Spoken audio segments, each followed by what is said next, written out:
DW Africa Link.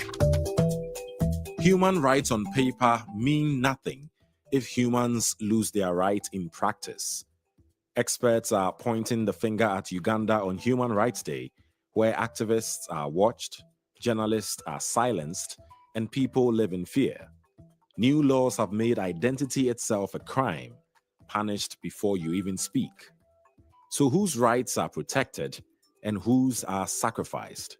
That's what's coming up. I am Eddie Micah Jr., and you are welcome to Africa Link, the podcast connecting you to the stories that matter. Africa Link, every weekday here on DW. Human Rights Day is observed every December 10th, marking the adoption of the Universal Declaration of Human Rights in 1948. It's meant to remind governments that rights aren't optional. Dignity, safety, free expression, equal justice, all of it belongs to everyone, everywhere, all the time. That's the promise. But what's the reality? Across Africa, progress and pressure coexist. Ahead of Uganda's 2026 elections, we examine the human rights climate in a country ruled by one man, Yoweri Museveni, for nearly 40 years. Joining me are Dr. Sarah Berete, human rights advocate and constitutional governance expert, and DW's Frank Giga, our correspondent in Kampala, Uganda. Hello and welcome to Africa Link. Dr. Berete, how would you describe Uganda's human rights situation today? Generally, the condition of human rights is not good, but I want to quickly assess this using parameters. And the first parameter is the international human rights treaties and standards, like the Universal Declaration of Human Rights, the International Convention on Civil and Political Rights, among others. And if you go by these treaties, you find that the civil and political rights are the most abused or not protected rights in Uganda. And generally, the right of citizens to participate in their governance is the most contested right in Uganda, especially for those who don't support the ruling government. You find that their rights of association, rights of assembly, rights of freedom of expression are the most suppressed rights in Uganda. But also out of this suppression, then you find that these citizens are open to abuse, like torture. They are not protected from torture. They are not protected, like it's guaranteed in our Article 20 of the Constitution, that the state must do whatever it takes to protect the fundamental rights and freedoms of the people. So you find that for those who don't support the ruling government, there is no effort at all to protect their civil and political rights. If I use the second parameter of core principles in human rights assessments, like universality, equality and non-discrimination, access to justice, accountability and rule of law, and then transparency and openness, you find that most of the reports have really ranked Uganda very low on these core principles of human rights. And the selective application of the law, the selective application of abusive or oppressive laws like the Public Order Management Act, you find that does not provide for the freedom of universality and equality and non-discrimination. The access to justice is constrained because of high monetization, and you find that justice is for the rich as compared to the poor, and poor people either take long to get justice from courts of law or do not get any justice at all. And then the supporters of opposition, this year we use the example of Dr. Besigye, who has spent 1 year in custody without even accessing bail, where even the Constitution guarantees that after 180 days in custody, he's entitled to mandatory bail, and the same was denied by courts of law. We also have a host of supporters of the National Unity Platform that have been denied bail on the same principles. So you find that the people who do not support the regime, again, are discriminated against when it comes to the principles of access to justice. Right. Thank you very much for that. That really sets the foundation for us to deal with this particular issue. And it doesn't look good at all, Frank Yiga. What does a typical day look like reporting on politics and rights in Kampala? Okay, thanks, Eddie. Well, it is like surviving in thick and thin, because one would believe that they would be safe when we have institutions like Uganda Human Rights Commission. We have NGOs like Foundation for Human Rights, and also organizations like Human Rights Network for Journalists. One would presume that working with the presence of such institutions, one would be safe. But unfortunately, it is not the case. Sometimes we do self-censorship. You have to know what to report and what not to report about. You have to know whom to talk about and whom not to talk about. You have to know how to talk about somebody and how not to talk about somebody, because all these could either put you in danger or jeopardize your career in one way or the other. We've reported so many cases, political, economic, and social in nature, where fair judgment, for instance, has not been given to victims.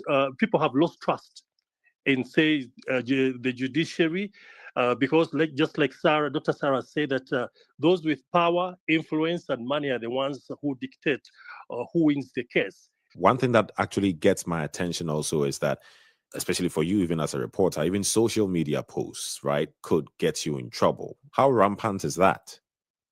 Yes, it's so rampant because recently, just a few days ago, the Uganda Communications Commission, that is UCC, cautioned Ugandans who bypass the Facebook ban using VPN, warning that they could face legal consequences.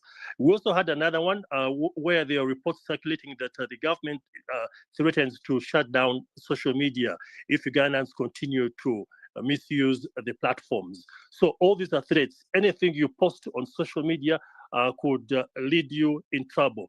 We've had people coming to us as journalists telling us how they receive anonymous calls threatening them, so we also at times tread carefully on what to post.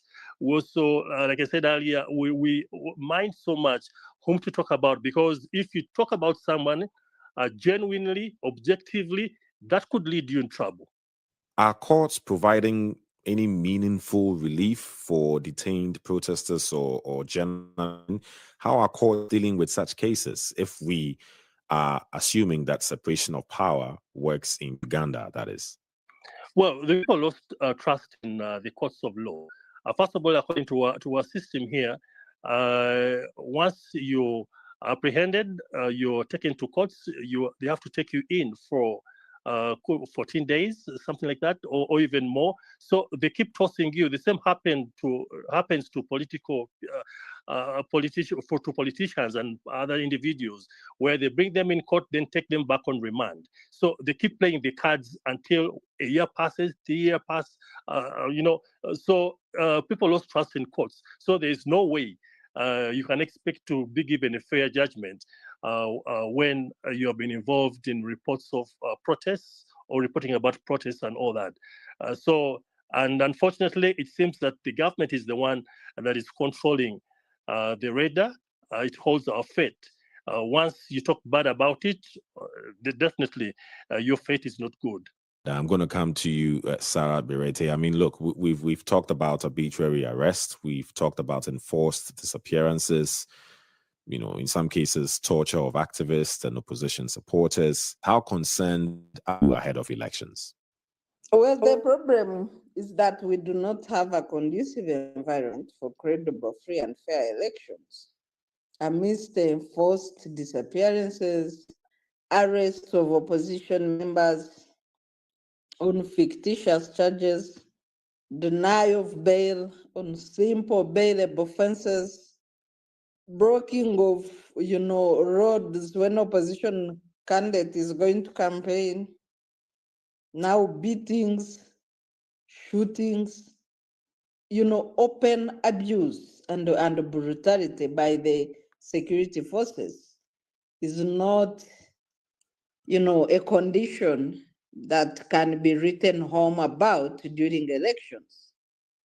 In the first month of campaigns, we had a seeming peaceful environment, but as the rallies increased for the leading opposition candidate, then the increase of the brutality and abuse by security forces, it's really unfortunate. It's also important to note that we have had a consistent situation of enforced disappearances since 2020.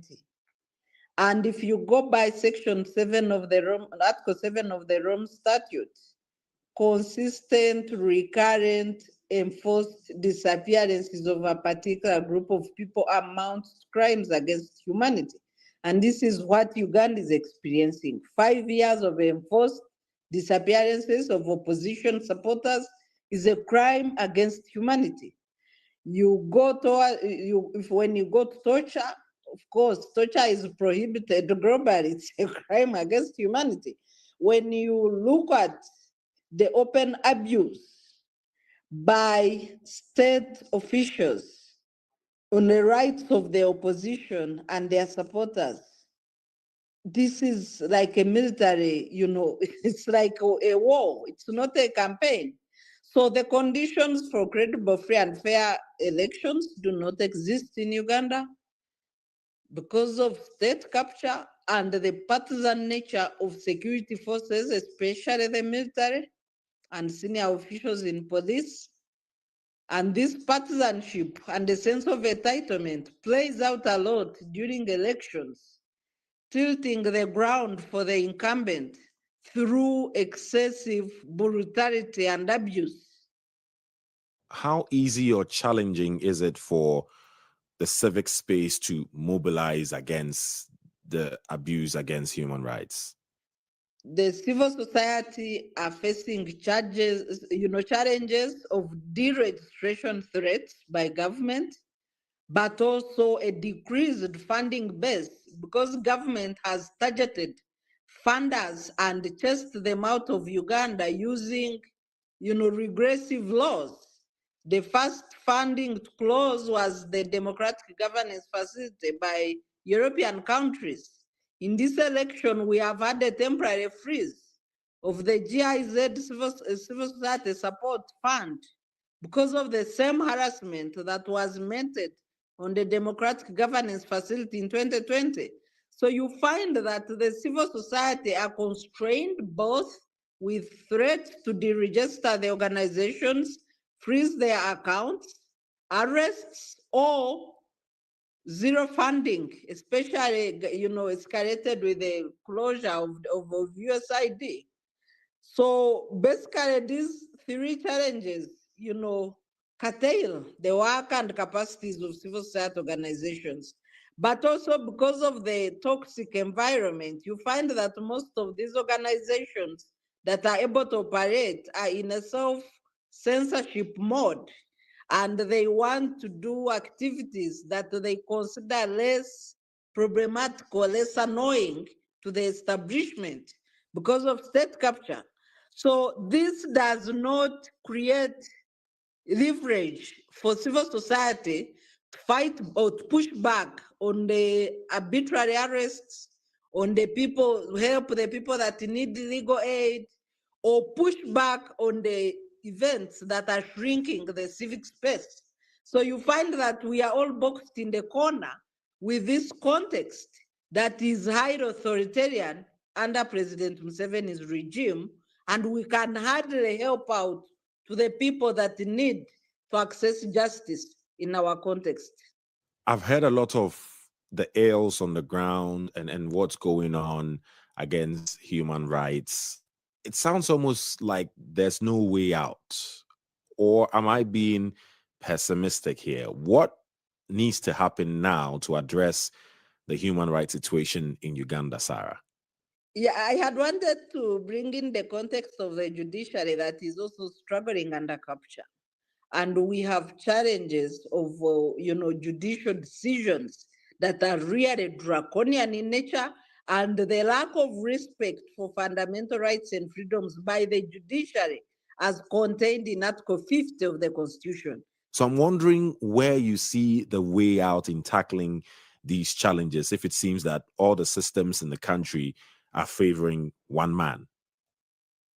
Yes, so the way out is to empower citizens to reclaim their country. When you look at the pillars of democracy, which include rule of law, free and fair elections, accountability, those three have collapsed. Independent institutions collapsed. The only remaining pillar is the pillar of active citizenry. So we need to empower citizens to reclaim democracy in the country and redeem the institutions that would then work to protect and guarantee fundamental rights and freedoms. Right. If you could enact one reform tomorrow, what would it be and why? Our solution doesn't lie with the laws. In a situation of state capture, however beautiful the laws are not self-enforcing. The authoritarian regime would not enforce them. So the only reform I would need is a practical reform that would awaken citizens' fight for their country. What would that look like? We need to engage in massive civic education to reawaken the people on the basics they need to do to ensure that there is accountability, to ensure that institutions are functional, and later, then the laws can function in a situation of accountable leadership and independent institutions. I need you to really break that down for us, right? Considering all the challenges in the country, and if you're talking against the government, in you and Frank's own words, that's a challenge. How do you do what you're suggesting to be done? If we reawaken the consciousness of the citizens. What does that mean when you say reawaking? What does that involve? Educate citizens on their basic rights and duties, as well as duties of leaders. It's as simple as that. Do you think that's not being done now? Is that a challenge you find? I am part of the people that is supposed to do civic education. We do not have funds. It's not being done. If there is anything being done, it's like 10%. So you have the 90% and done. And if the citizens had this basic information, they would then elect capable members of parliament that would resurrect the function of parliament, because our parliament is dead in terms of guaranteeing fundamental rights and freedoms and enforcing checks and balances. So if they elect active MPs, not the ones that come to sleep, like the report has been published today in the Daily Monitor, then these MPs would make sure that our institutions can function. They would push back against state capture. They would enforce checks and balances. So we need to reawaken the citizens to redeem parliament. Then parliament would work as indeed a temple of democracy that it's supposed to be, and ensure accountable leadership in the country. Right. Thank you very much. How optimistic are you, Sarah, that this is going to work out as you suggest? And how long do you expect this to take, this reawakening, to get Uganda back on track in terms of human rights and governance? The timing is in favor of the citizens, because with an aging dictator, he will lose track on the institutions he has captured. It's the right time to reawaken the people, and in 5-10 years, this will be possible, that we can have a functional parliament that can protect democracy in Uganda. Thank you very much, Sarah Beretta. Frank, as we wrap this up, we've been talking about solutions already, but you've been speaking to people on the ground. Some have been solution-oriented, and we've heard what Sarah Beretta has said. Can you top that up with how people, ordinary Ugandans, feel they can contribute to the governance process and get their country back on track in terms of human rights?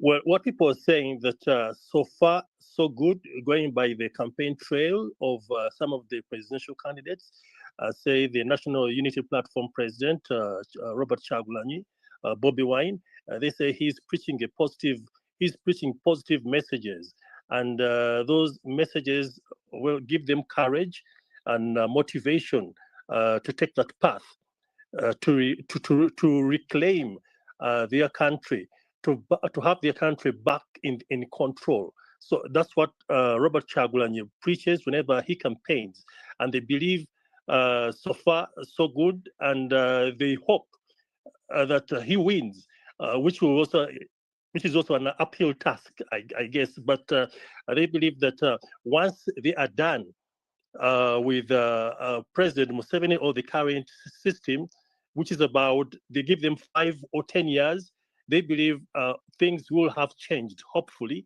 and then they start afresh. They're saying it's never too late. Uganda is going nowhere. They're just individuals who will pass. So they're hopeful that time is soon, even if it may not be within 5 years, but of course in the time frame of 10 years onwards, things will have totally changed. So they are going by the messages preached by the opposition presidential candidates, that yes, they are seeing light somewhere, and they hope they're going to reclaim their country, to reclaim democracy, the rule of law, and also to see that they're in control of their destiny. Right. I said Frank had the final words, but I'm going to give you 30 seconds, Sarah Berete, with wrapping this up. Sarah, we've talked about the electoral process and the fact that people are not generally confident, which makes it even more challenging to get the right people in government, isn't it? Is there a way around that, Sarah, you think? Uganda has an advantage of a young population. 73.3% of the people are 30 years and below, with the majority of voters being youth. This demographic advantage is an advantage for change, an advantage for renewal, an advantage to reclaim our country, and the young people should use their numbers to make sure that the people in leadership serve the best of their wishes, values, and aspirations. And indeed, they can overwhelm a faulty electoral system. Previously, Uganda has managed to have a turnover of MPs at the rate of 75%. So given that it's easier to change members of parliament, it will be easier to identify sensible MPs and have them voted into parliament to cause the change that we are talking about. And indeed, even with the challenges of electoral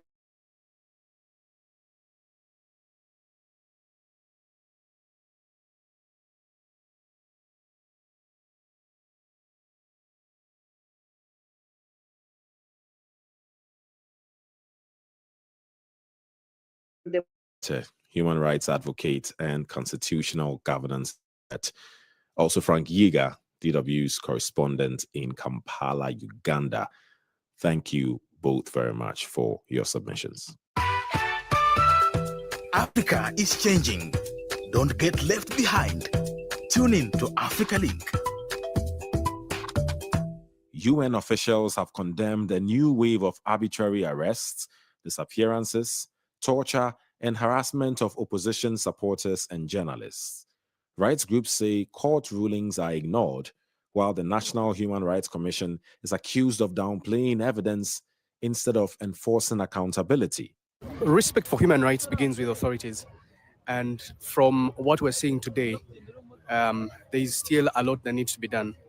The authorities are beginning with the institutions like security and others that are entrusted with the authority to deal with justice.